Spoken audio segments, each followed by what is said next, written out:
তোমাকে পাবার পর আর কারো কথা ভাবিনি। তোমাকে ভালোবেসে আর কারো প্রতি অনুভূতি জেগেনি। তুমি আমার প্রয়োজন নও, আমার অভ্যাস, যে অভ্যাস অপরিবর্তনীয়। তুমি মিশে আসো আমার অস্তিত্বে, গেঁথে আসো আমার মনে মগজে, আমার অনুভূতির রন্ধে রন্ধে তোমার ছোঁয়া। আমি তোমাকে ভেঙে চুরে ভালোবাসবো, স্বৈরাচারী প্রেমিকের মতোই, শুধু একচেটিয়ে ভালোবেসে যাব।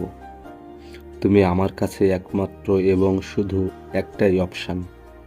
আমি তোমার ব্যতিক্রম চাই না, আর না চাই ভিন্নতা। আমার তোমাকেই চাই, শুধু তুমি মানুষটাকে, না তোমার মতো, না তোমার থেকে ভালো। আমার শুধু তোমাকেই লাগবে, শুধু তোমাকে।